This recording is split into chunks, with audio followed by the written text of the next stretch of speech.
Ladies and gentlemen, welcome to the Gold Standard with Alan Mosley, and here's your host, Alan Mosley.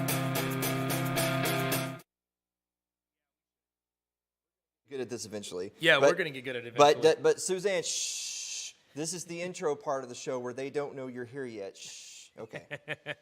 So, guys, welcome back to another episode of the Gold Standard. I am your host, Alan Mosley. As always, you can join us on social media, which, by the way, we're streaming live now. That's why the shows are so awkward and retarded.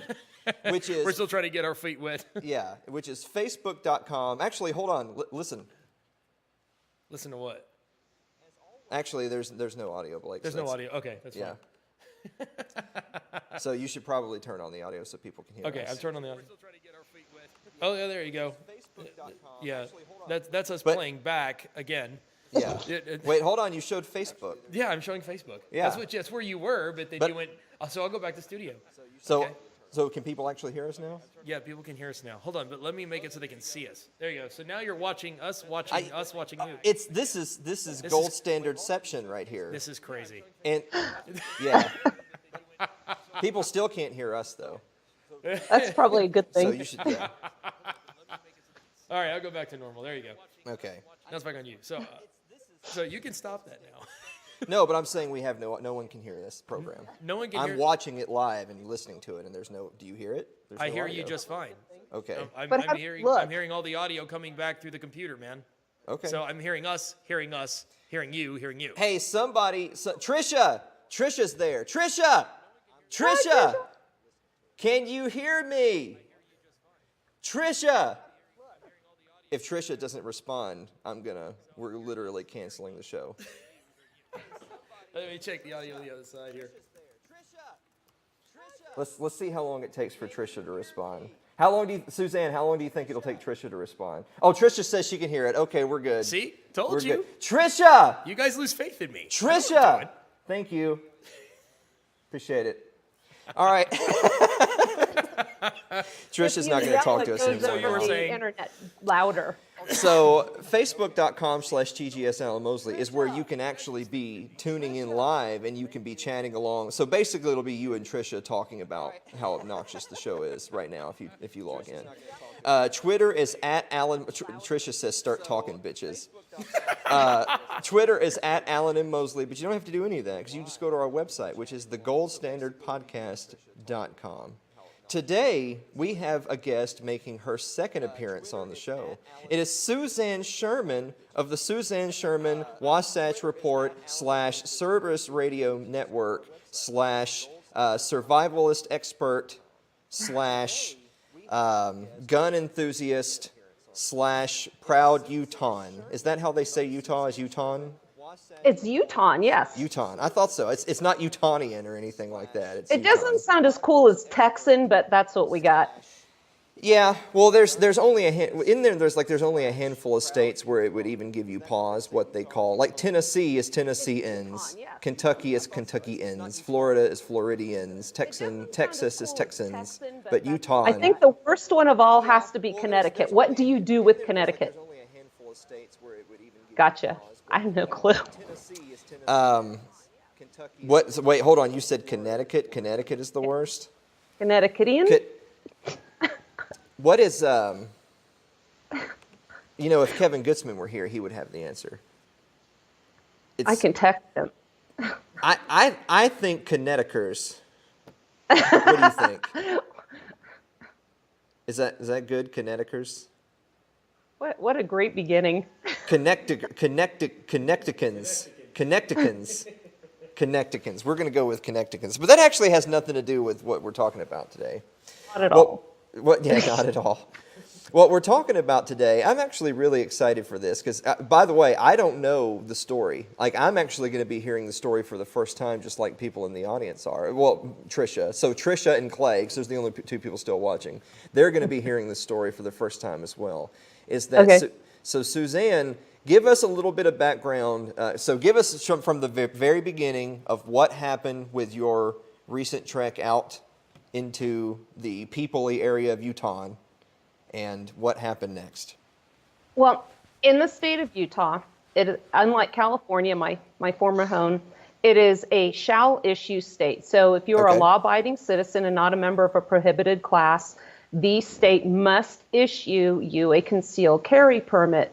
That being said, you can also open carry without a permit. Now, there are a couple different finer points between the two we don't need to get into today, but I choose to open carry because I'm a purist, and the United States Department of Justice is involved in issuing and doing the checks on the permits from the state of Utah. I won't participate in that.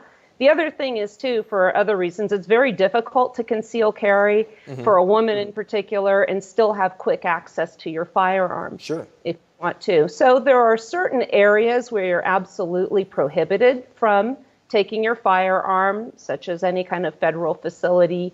Schools, houses of worship are also prohibited in Utah. But the rest is a little bit open, and what we have here is a conflict between my right to be able to defend myself from assault and then the vested interest of property owners and business owners to determine what they want on their property. So the facts of the situation, and this is not the first time I've been confronted also with hostility with regards to my open carrying, both from places of business and just people on the streets in general. I've had police come right up to me, and one whispered in my ear, "You rock, by the way," and they fully support it. Law enforcement, surprisingly, has been very positive about it. But what happened was I went to a restaurant in Park City, and I call this part of Park City the belly of the beast, the Sundance territory. I go to Walmart, and I get, "Hey, that's a beautiful gun there. Thank you very much." But in this instance, as a responsible gun carrier, I always check, because places will put notice if they do not allow firearms there. And I checked the entire door entryway. There was no notice posted, so we went in and we requested a seat. And one of the servers, the host staff, was taking menus and prepared to seat us. And somebody else came up and said, "We can't seat you. You're not allowed in here with a firearm." And again, I was frustrated. I said, "You know what? I checked. There's no notice. You need to give us notice." And I was mistaken. I said the law says you must allow us in if there's no notice. And it turns out the law is very unclear on that. I was respectful, but I was also firm. And they never asked me to leave the property. If they ask you to leave the property and you refuse to do so, you can be cited for trespass. If you still go in when there's notice posted, you're not going to be cited for a firearms violation, but you can also be cited for trespass if they request you to leave, or even if you go in. So that being said, we were seated and it went well, but it took about 10 minutes. They had to call the manager and the owners. The manager called the owner and they said, "Well, we're okay with concealed carry, but we don't like open carry."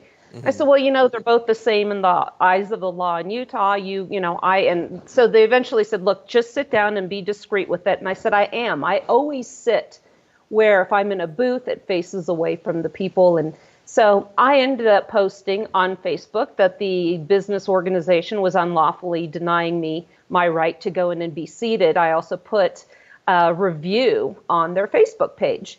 And I subsequently took it down because I realized, the law wasn't really clear on there. So I want to make sure that I even contacted a well-known criminal defense attorney in the Salt Lake area, and he wasn't even sure what the law is, because so many people are quick to say, "Well, just conceal carry and you don't have a problem."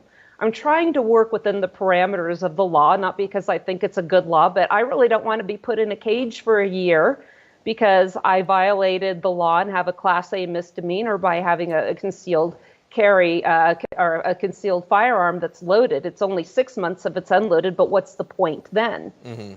So the owner actually reached out to me. One of the owner's director of operations reached out to me and said, "I'd like to discuss this incident with you. Would you mind meeting with me? I think you'd enjoy the opportunity." So I did, and I went there yesterday, and I was very pleased with the results. And, this is just indicative. If you don't fly off the handle and actually sit down and have a conversation with somebody, you can get some very positive results. Sure. Well, I want to stop you, but if it, which you certainly don't have to. If you'd like to go into greater detail about your meeting with the ownership, that's fine. But I want to take a quick break so that everybody at home understands, and we can take a quick look at the chat. So the beginning of the story is that you don't want to cause a scene. Like you're not. This was not you picking a fight. You went to the establishment. You looked around for signage. Because I presume if there had been a big fat banner that said, "Go away, Suzanne," you would have went away because you'd like to take your business somewhere where you're valued and you respect their property and you wouldn't want it. I mean, no, like, look, it's the middle of rush hour. You want to grab something to eat. You're not looking for trouble. So you didn't do anything wrong. And it's not that they and to be fair, it's that again, I know you well enough to know that you respect property rights. And that if the owner was someone who was working behind the counter and the owner had said, "I never want to see your face again," then you'd be like, "All right, well, we got that figured out," and that'd be the end of it. Particularly a restaurant. Who wants to go to a place where they're going to serve you food and they don't want you there? Very true. We have a couple of options here when we're confronted with this situation. Now, I was out with a friend of mine and we were going to see a show, and this wasn't an area where we could just walk really quickly to another place. Sure. And so, but typically if that happens, I don't like to put it in my vehicle. In Utah, you can have a firearm in your vehicle. But as a gun owner, it's, to me, very irresponsible to leave a firearm in a vehicle. And particularly if you're told you can't bring one in, now people see you leaving and then coming back without a firearm. It doesn't take a lot for somebody to say, "Hey, I know where you can get a gun right here, right now." Yeah. And the attorney that I consulted said firearms being stolen from cars in Utah is a huge problem. So I don't want to do that. So we're confronted with breaking the law, risking being put in a cage for if something happens, or going somewhere else. So, we were able to work that out. Go ahead. I want to take a quick break before we move on to the next part of the story. Our viewer, Tricia Stewart, asks, "So why do you hate America?" Well, doesn't everybody? Amen. Yeah, right. So I'm sure Trisha's going to have another juicy one before we end the show. So I really want to impress upon people, and it's so important. There's a couple of things about this story right off the bat that really make an impression on me, and you've already hit on it. Is that because goodness knows there's a bunch of neckbeards out there that are saying, "Well, why are you getting upset? That's just their property rights." Like, look, we've made it very clear that we believe in property rights, but we also believe is that if you had the knowledge going in, you would be more than happy to patronize or not patronize an establishment based on where they were philosophically with you. And that's great. That's the system. That's the free market. That's the system we believe in. But I really want to give kudos to you, because I'm somebody that when people post those, tell me what you think about this, Suzanne. You see those videos that people post on the web where it's like, "Hey, we're getting ready to go into this place," or "Hey, we're going to go through this checkpoint," or whatever, and we're going to make a huge scene and we're going to tape it and all that.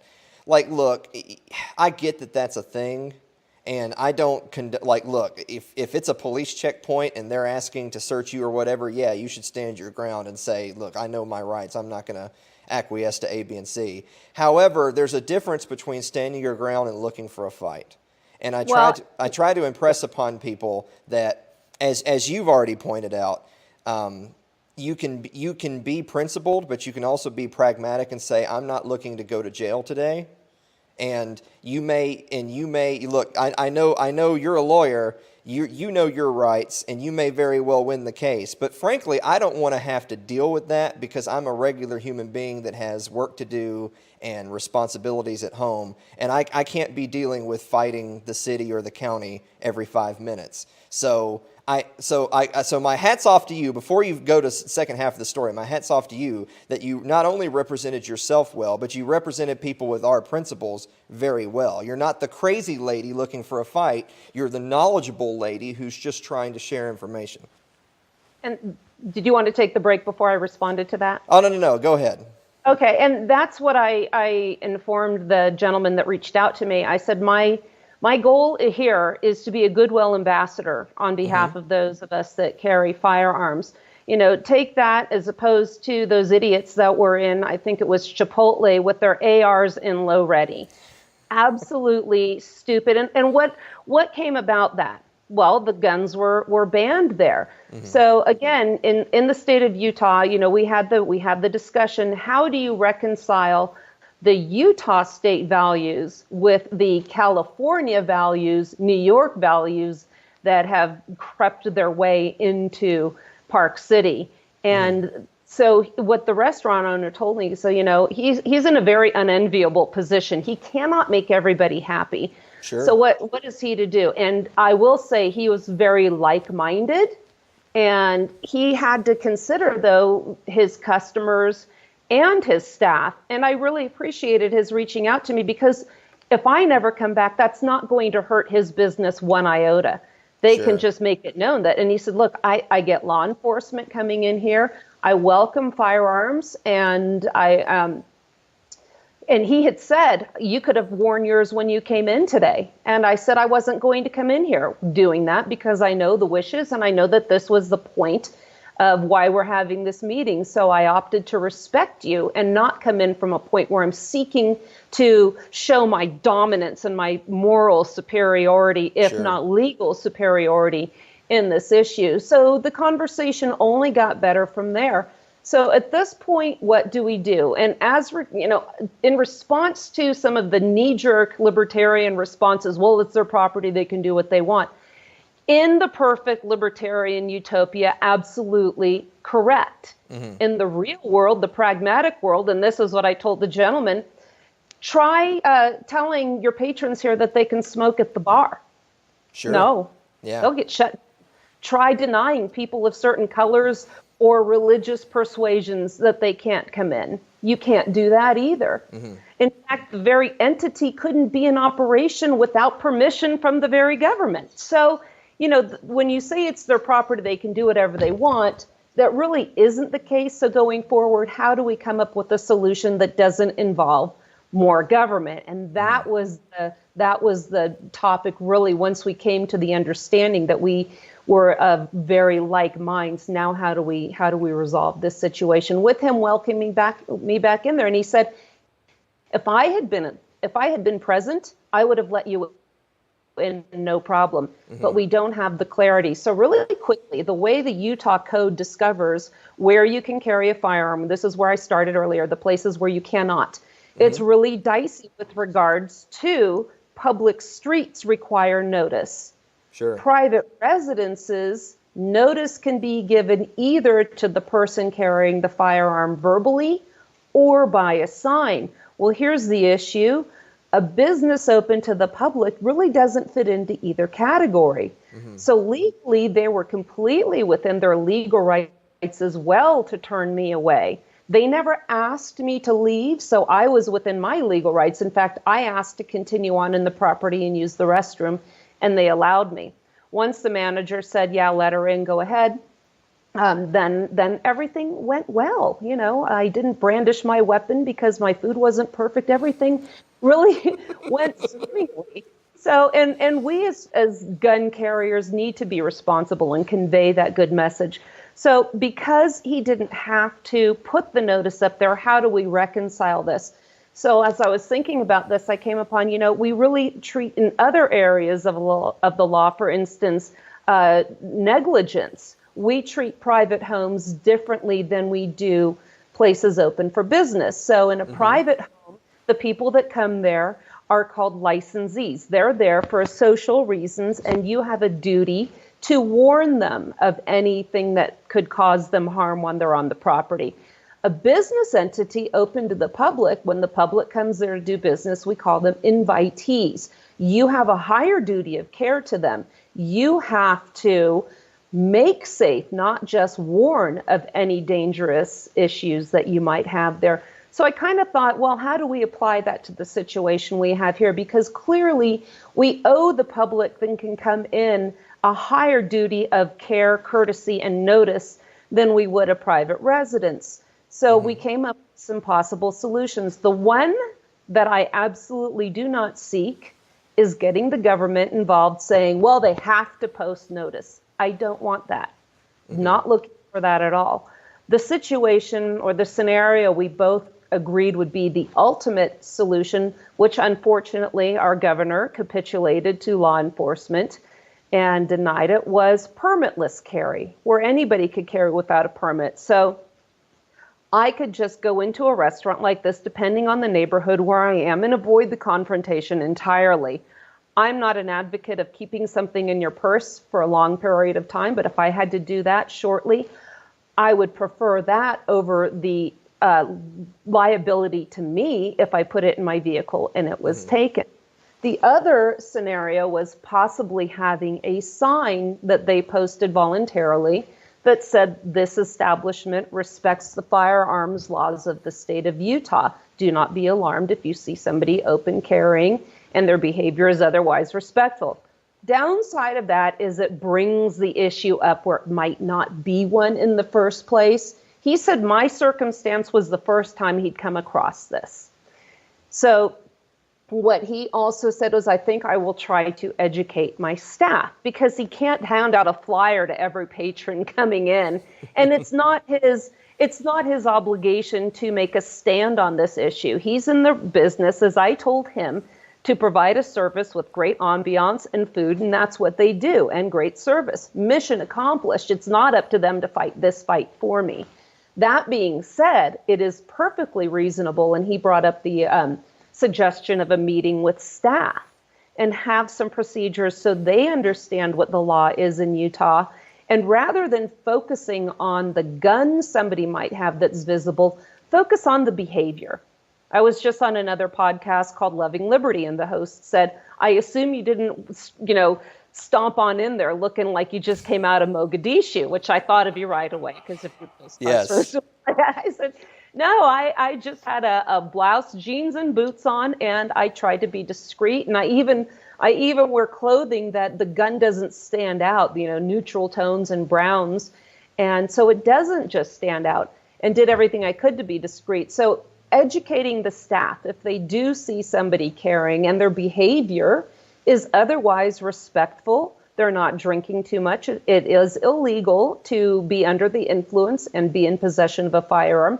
It is not illegal to be in possession of a firearm in a bar. Just like I won't get drunk and drive a car, I'm not going to get drunk when I'm carrying a firearm.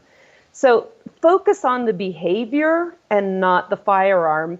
And I said, if your staff wants to have a meeting, I'd be happy to be there and give them the position of, what people like me are doing, why we do it. And I said, and I won't even have it on my hip. I won't. And he just goes, no, he was totally fine if I did that. So we came up with all these scenarios. I said I would be happy to also review if he wanted to have a written policy to give to his staff members that they could keep and review as well. So overall, it was a very, very positive experience. We don't know ultimately what they're going to decide, but I did tell him ultimately, if you decide not to have them at all, I still respect his decision.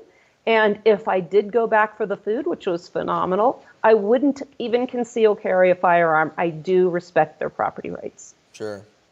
Well, again, I can't say how important it is that you represent us liberty-minded folks in such a positive way. I think that tends to get lost, and I think sometimes it's frustration. We certainly feel frustration about lots of things in the world, but there's a difference between feeling frustration and feeling anger towards the people who are doing things that we feel like genuinely limit liberty versus not taking those frustrations out in our communities and on our neighbors, because those are the people that know us, right? Those are the people we see every day. We can't afford to be alienating those people. So I definitely enjoy your story. Let me ask you a couple of hypotheticals before we take a quick commercial break. So let's say an establishment does have signs posted, and they say, we don't want to have firearms on this property. Does that apply to law enforcement? That's a good question. There was an incident here with a Cheesecake Factory where a manager had asked the police officers to leave, and they left. And this goes back to the notice requirement, because there was no notice posted there. And I've checked because I like that restaurant. I go there frequently. Sure. And right after that incident had happened, very low on the door, just at ground level, they put the notice, and then it was gone. So they had probably had some manager that was very much anti-firearms, and Cheesecake Factory backed off. Corporate said, we respect the laws of the states in which we operate. So in California, if you're open carrying, they're going to rightfully and lawfully ask you to leave. And then in the state of Utah, that sign was taken down. I open carry in Cheesecake Factory. And again, a lot of people that have the mindset that firearms aren't allowed are somehow okay with law enforcement carrying them and not the regular population, but it depends on the circumstance and the place. And here's the thing, if there's no notice required, then you don't know. It could depend on the day, on who's on duty that day. Or if a server asks you to leave, they're lawfully there. They can tell you to leave. So you really don't know what the set policy is. If I, as a business owner, hire somebody and say, this is my policy, and then my manager goes against my wishes, well, my property rights are now being violated by my own employees. I think if you are adamant about not having them in there, you should rightfully post notice and avoid the confrontation.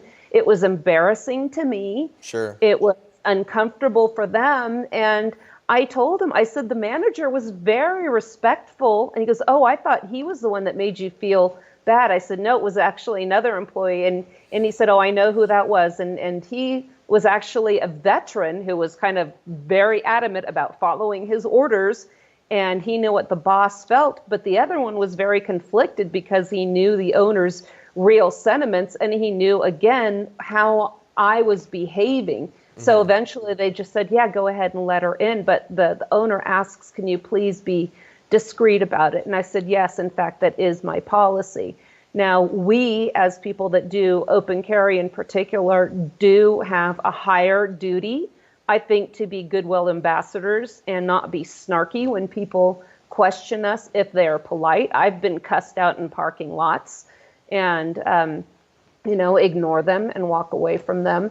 I've had very positive comments. I've had some people try and get me torqued up, but it's amazing how polite you remain when you have a firearm on your person, because you're forced to disengage. And it's what do they say? An armed society is a polite society. Sure. And that's very accurate. And one of the things I would like these people to know, like the staff to understand, is they're very safe in Utah because of the people that they are unaware of are carrying concealed. And the criminals know that too. There are very few armed robberies or shootings in these places here. And I also let them know, there's also there's a difference between a first responder and an immediate responder. Now, we just had a shooting in a school in Colorado yesterday. It only took 2 minutes for police officers to arrive, but within that time, there was carnage. I used to live in a town called Los Altos in California, and there was a bank that was robbed. A girlfriend of mine was in there at the time. It took almost 20 minutes for police to arrive on the scene. This bank was literally a half a mile from the police station. Imagine if this person was intent on carnage, what he could have done in that amount of time. Yeah. Well, it's, that's a whole other topic for us to discuss another day when it comes to the response of law enforcement. Not only the inadequate response of law enforcement, but also the fact if Parkland teaches us anything, if the Supreme Court rules mean anything, it's that if the going gets tough, they don't owe you anything. So for me, for those of us that are the logically consistent type, of course, we believe in natural rights and we believe that the right to self-defense is pretty much at the top. But it's not just that.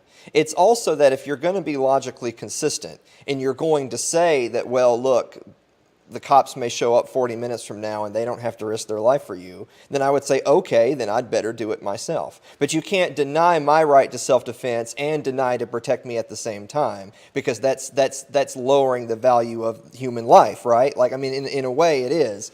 it's showing that that's not that the lives of the people involved is a lower priority than these other rights. But all of the principles that we believe in all center around life and around liberty. I mean, life and liberty are connected. That's why those two words are together in all the famous phrases, life and liberty. So, well, isn't that interesting? Because, the leftist neo-Marxists that often, want to take away our guns. Gun control is the holy grail to them. Sure. And they don't focus on life and liberty. They focus on equality. Mm-hmm. And as we know, what was it Tom Woods said? That's the deadliest idea that ever has been, imposed upon us as a society.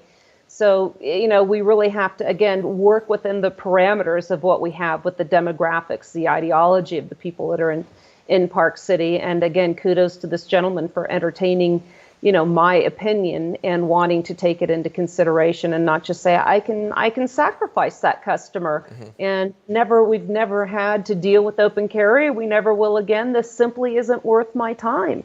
Yeah. Blake. Yes. Can we do a commercial?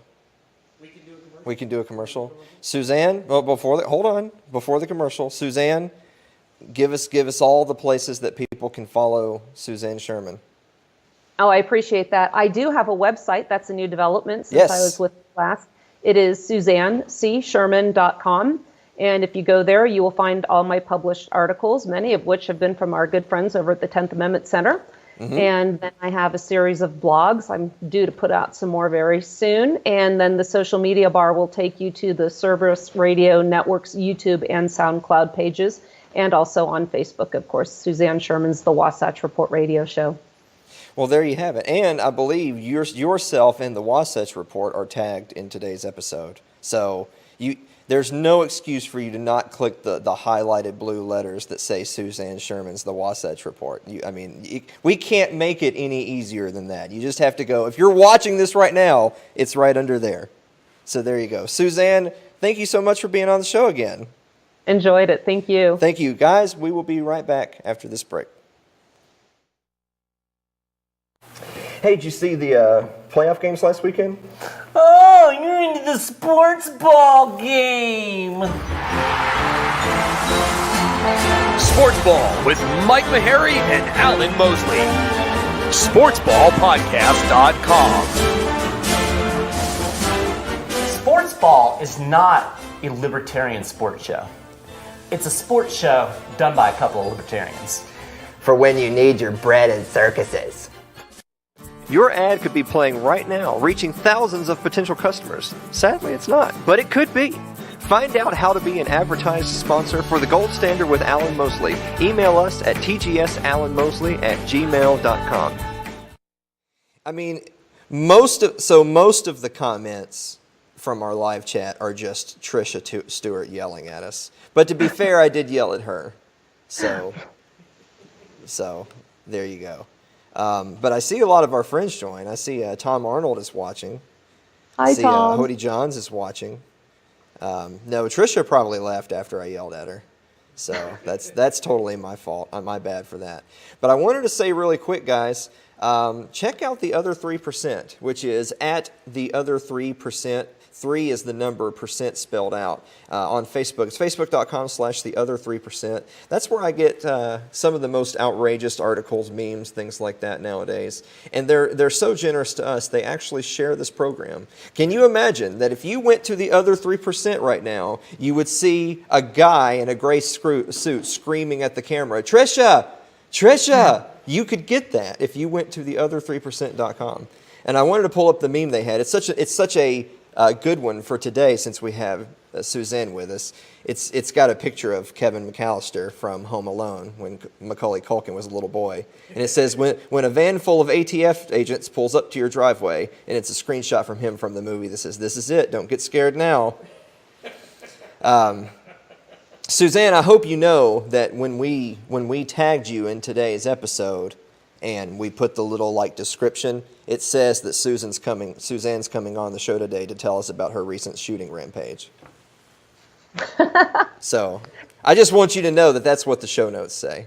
We call that hunting season. Okay. Oh, I know. It's a whole other thing for you that as soon as you start posting dead animals again, you're gonna get the people saying, "What's wrong with this lady showing dead animals?" It's coming. I know you're ready for it. I also wanted to show off our friends who support this program, Nick and Mike from The Status Quo. They actually have their own website now, so because I was trying to give you all their links, now they're all centralized in one place. It is thestatusquo.net. So they're just a couple of regular guys from Ohio. They talk a lot about foreign policy, anti-war, things that we're very passionate about here on the program. Talk about it from a very personal perspective, which is particularly important. I actually went over there today based on what I heard from your show. Oh, and yeah. I like it as well. So, Yeah. yes. There you go. So that is thestatusquo.net. And then finally, you know what? I'm actually, since I'm on the browser right now, I'm actually, there's our video. So there's Inception again of us. And you can see right there, Suzanne Sherman, Suzanne Sherman. It's Cerberus Radio Network. There it is right there at Cerberus Radio. And then there's Suzanne Sherman's The Wasatch Report, which is right there. Let me show what the ad is. So that is at Cowgirl-esque, so Esquire, because you used to be a lawyer. Do you still call yourself a lawyer? Yes, I pay my fees to the California State Bar Association. Ugh. It tells me to do so, but I worked hard for that ticket, but I do have inactive status, so I'm not practicing, but I've not been subject to discipline. Suzanne, Tricia says vegan rage. That's what it is. That's what it is when the people are yelling at you for your hunting. It's vegan rage. Yes. So I haven't heard that one before. I like that, vegan rage. I like that. So Suzanne, I've got one last question for you before you go. Is cereal a soup? Like a bowl of cereal in milk? No. It's not soup. No. Okay, why is it not soup? Because it's cereal. Yeah, but cereal is a type of soup. Can you get soup in a box? Yeah. Yeah. Dried soup? Yes. You can get the ingredients. See, hold on, because you can get the ingredients for soup in a box, but it goes into the bowl with all the stuff, and then there's a broth. So there's liquid, there's broth, and there's ingredients in it, and that's soup. So if cereal is the ingredients and the broth is the milk, how is a bowl of cereal not classified as a type of soup? So I guess we're just distinguishing it by the container as opposed to, and I guess they're both hot and cold. Hot soup, cold soup, cold soup. I don't know. I'm still working on the hot dog thing. Well, no, we've moved on. We've moved on from the hot. It's a sandwich. If you don't believe that, you're not a real libertarian. Wow. Well, I don't so I don't know. I'm going to say it's not soup. That's my final answer. Okay, well, all right. I won't twist your arm. I think But I did it anyway. So because the only people that have been asked that question are repeat guests. Because most people who have been on just once get the hot dog question. So that is conclusively it's a sandwich. Only a handful of people have answered the follow-up, is cereal a soup? Jim Bovard, by the way, is one of the folks who got asked, is cereal a soup? And he just rebuked me. He just shut it down. He refused to even deign an answer. I don't think he'll ever come back. I think he hates us now. I love him. What did Ron Paul say? Well, I asked Ron Paul, is hot dog a sandwich? Did you really? I really did. You should go watch it. I hate to even spoil it for you. It's the very end. It's like the last minute of the show. Okay, because I did watch it. I probably missed the very end. It's literally the last minute of the show. And I will say this. I actually had friends and colleagues messaging me on Facebook and stuff saying, Alan, you're not going to ask Ron Paul that, are you? And I said, what kind of program, like, where would our logical consistency be if we chose not to ask that? I had to, right? Don't you feel like I had to? Absolutely. We are consistent if not professional. Well, there you have it. I'm not going to spoil it. Ron Paul gives a very diplomatic answer. Yeah,